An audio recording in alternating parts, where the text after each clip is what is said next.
ഇവിടെ ഫൈനലി നമ്മുടെ ലക്കിനെ ടെറസിൻ്റെ മുകളിൽ നിന്ന് കിട്ടി. അയ്യോ അയ്യോ അയ്യോ അയ്യോ ആ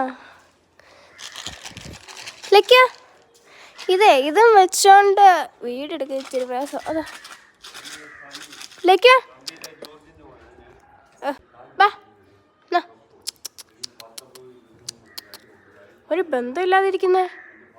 നിങ്ങളെ പിടിക്കാനാണ് പ്രശ്നം. വാ വാ വാ ലക്കി തക്കടല്ലേ മുത്തല്ലേ. ലക്കിനെ കണ്ടില്ല മാസൊക്കെ ആയിട്ടാണ് ഇരിക്കുന്നത് ലക്കി. വാ ലക്കി വാ ലക്കി ലക്കിക്ക് താടിയൊക്കെ വളർത്തിയത് പോലെ അല്ലേ സാർ, താടിയൊക്കെ വളർത്തിയത് പോലെ ഇല്ലേ ലക്കി. ഇങ്ങോട്ട് നോക്കിക്കേ.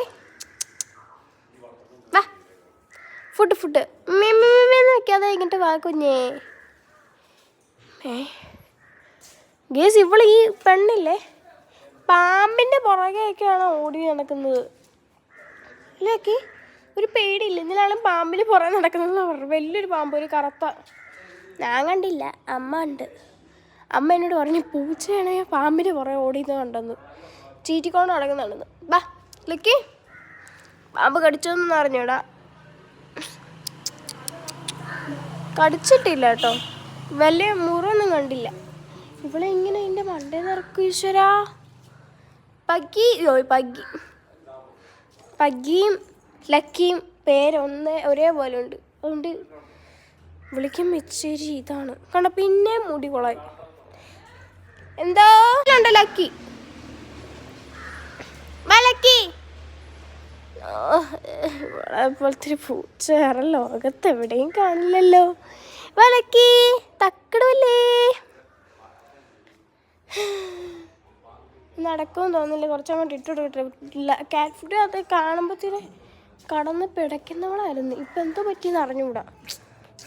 എന്നെ പേടിയായിരുന്നു തോന്നുന്നു അവൾക്ക് കുളിപ്പിച്ചപ്പോഴത്തേക്ക്. അവൾക്ക് പേടിയോ? എനിക്കാ പേടിയാവണ്ട അവളെ. അവളെൻ്റെ കാലൊക്കെ മാന്തി വെച്ചിട്ട് പോയ. ചേട്ടാ ലക്കി വാടാ വാ.